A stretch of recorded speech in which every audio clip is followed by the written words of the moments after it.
Yo, what is going on, everybody? Colton here with the Grizzly Life podcast. I appreciate you guys for tuning in. It is a hot one today, so we're going to attempt to do a walk and talk, but it is sweaty out here. So exciting news real quick. We are getting Grizzy's Diner and Tavern painted today. So if you don't know any idea of what I'm talking about, go back and listen to our other episodes. But no, we've got a bar and restaurant here in Berlin, Wisconsin. It's getting a fresh paint job today. It looks amazing. I am reminiscing right now as I'm walking away. Very excited. It just looks so good. So anyways, my name is Colton with the Grizzly Life podcast. I appreciate you for tuning in. If this is your first time, thanks for tuning in. If you've been here since day one, I appreciate you. And anywhere in between, thank you so much for listening. And hopefully you guys get something out of these messages. If you're new, something we do here, or I just want to let you know what we do talk about: fitness, finances, general health, things that are going on within the business, new ideas, how to use AI, like just whatever's going on in my life, slash what takeaways I'm getting out of my life that I feel like you can maybe get some value out of. That's what I like to talk about. So anyways, without further ado, I've got a list of things. I'm just going to kind of pick and choose some here. We're going to keep it short because, like I said, it is hot out here and I kind of want to try to find some AC. But quick update. We just got back yesterday from Scottsdale, Arizona. I go to this event once a year, hang out with a bunch of gym owners, listen to some speakers, get some cool takeaways, come back home and work on implementing them with the team.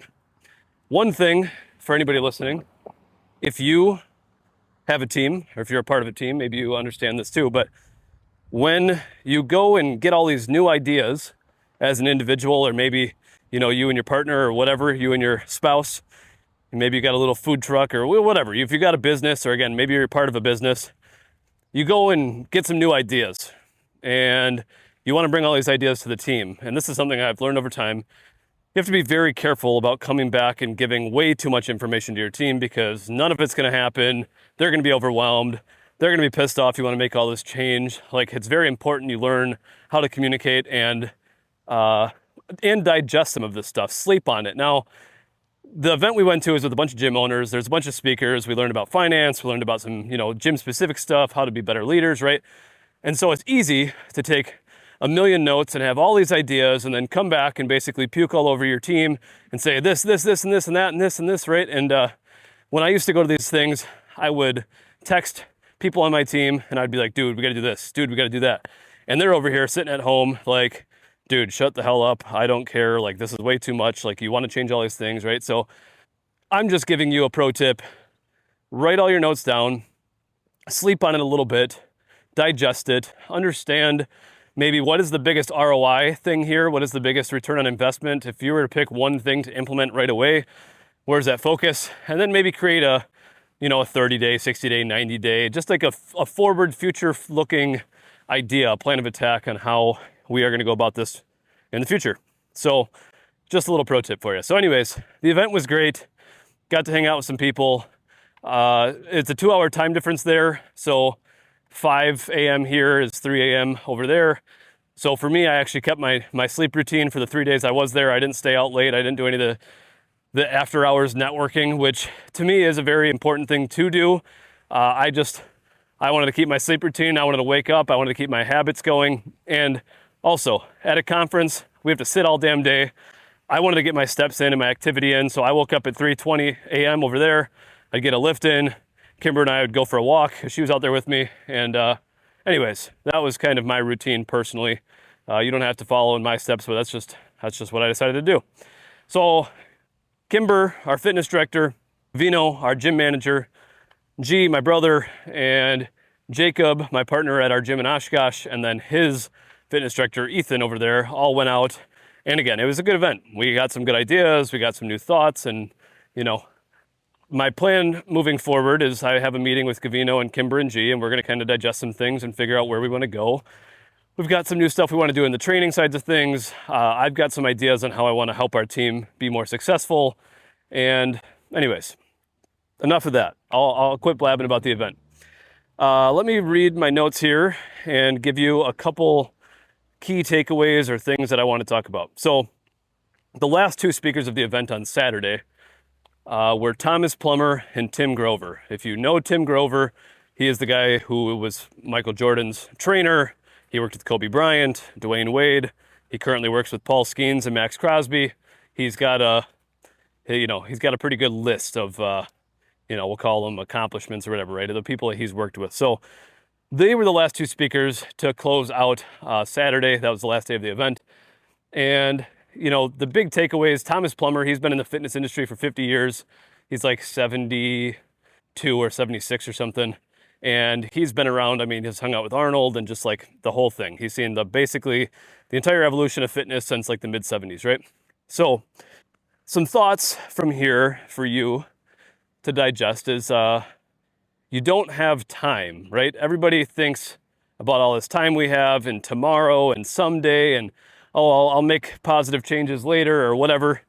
Someday never comes, right?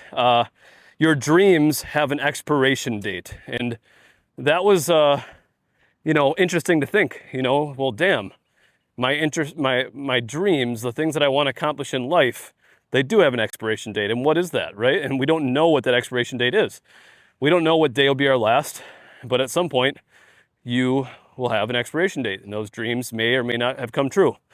So, and one thing they're talking about too is once you get older, that bill of regret, the things that you never went out and accomplished, the things that you never tried, the things you never saw, the things you never did, right? So it was, again, the last two speakers, 3 hours of conversation, it was really hammering home, we don't have time. As the older you get, the faster time goes by. And it's just, yeah, I don't know. It was basically saying the time is now. If there's something you want in life, if there's something you want to attack, if there's something you want to accomplish or say you tried or whatever, you need to know what that is, for one. One of the first questions Tim Grover asked was like, how many of you in this room know what your purpose is or know what you want to accomplish or whatever, right? And not a lot of people, stood up and said, this is my purpose here, It's not an easy thing to do. And I think purpose is always an evolving thing. I think, I don't want to say it's a moving target, but as you get older, as things change, like there might be a change of interest. There might be a change in what you do want to accomplish. But the most important thing is that you have a forward, you need to realize that you don't have all the time in the world. Don't rely on tomorrow and all those things you keep pushing off. Like, you got to go out and get what you want. You got to go out and do what you want to do. There are people out there who want to accomplish the things that maybe you want to accomplish, and they're out there doing it. And maybe you're not. Maybe you're sitting back and you're again saying tomorrow, next week, next month, next year, someday, right? So I just want you to think about that. What are you pushing off? What is in the back burner that should really be front and center? What person haven't you called and talked to in a while? What person haven't you said, I love you too, or I appreciate you, or, you mean a lot more to me than you think, right? Because someday you're going to leave it all behind and, it's just, you don't have time. So that was a big one that they talked about. Another one that they said was stop managing time, start managing focus. What are you focused on? What are you focused on? And are you being busy? Do you have a focus? Do you know what you're going towards? One of the sayings, I don't remember it verbatim, but it was this question back and forth, and it was like, where should I go next? And the guy, it was like a cat, it was an Allison cat, I don't know. But let's just say this.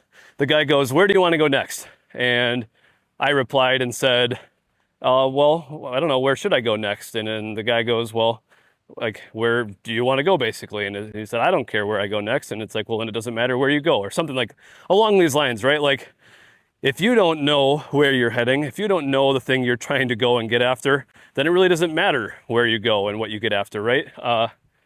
I'm probably butchering this quote, but it was, if you don't know why you're going the direction you're going, again, you're not working towards that thing that you want or whatever, right? So anyways, we can move on from that. I probably butchered that one. If you're listening, you can laugh at me, or maybe it made sense. If I had the exact quote in front of me, maybe I should have grabbed that. I would have read it to you directly. But one thing that I took away from this event as well, and this is more of like a personal thing. This is like for me, my brand, trying to be vocal about, the bar and restaurant and our businesses. And, if you're listening to this, well, if you're listening to this, maybe you are a hater, maybe you're not. But Tim Grover goes, for you to really be successful or know you're doing something right, your goal shouldn't be to get more followers and more likes. Your goal should be to get more haters. And I just thought it was an interesting way to look at it.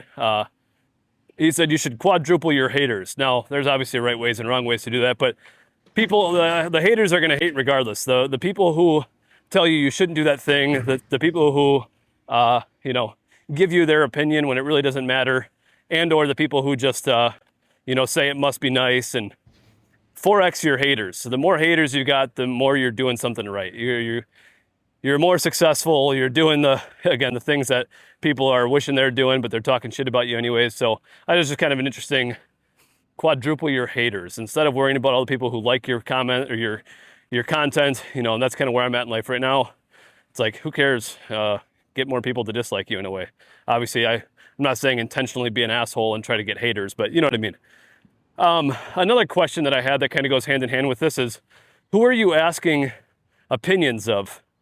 Like when you're trying to make a decision in life, when you're trying to accomplish something, when you're maybe want to start something new, who's holding you back in a sense? Like, why are you letting those people tell you their opinion and you're making your decision off of that? And what I'm saying is when there is something in front of you that you don't know what direction to go, who are you asking for an opinion? And so like for my example, right, is if I want a business input, if I want somebody's input on, what direction should I go? I want to make $10 million a year. I want to do, whatever it is, right? Should I be asking, my cousin who makes, $10 an hour? Like, I'm not saying that I wouldn't want their opinion from a standpoint of like, A or B, but like, is that person going to be able to give me good financial advice for that level of where I'm trying to go, right? Or whatever, right? So, and that's kind of just a business example. A lot of us, if I've got a small business, am I going to ask a bunch of people who don't have a small business on what they think? Or am I going to ask a bunch of small business owners because they might have been in that same situation before and they can give me a better answer, right? So that's just kind of what I'm asking you is, when you're asking an opinion from somebody, is it, a family member? Is it somebody who has no idea? Is it somebody who values security and stability over risk, right? Like, think about who you're asking these questions to, and just realize like the answer you might get. If it's required that you ask that person their opinion, just take it with a grain of salt, and don't make your decisions off of people who maybe are in those positions that, would never do what you're doing, right? I just want you to think about that. You can do whatever you want to do. I still ask a lot of people their opinions, mainly because I like to vent. I like to get ideas off my chest. I like to get them out of my brain. And I like to kind of see what the field says. But I do value certain opinions much higher than others. So just consider that when you're asking questions, when you're, trying to make a decision. Just think about that. So anyways, I am sweating my ass off. I've just blabbed you about a couple different things and ideas. The main takeaway, your dreams have a deadline.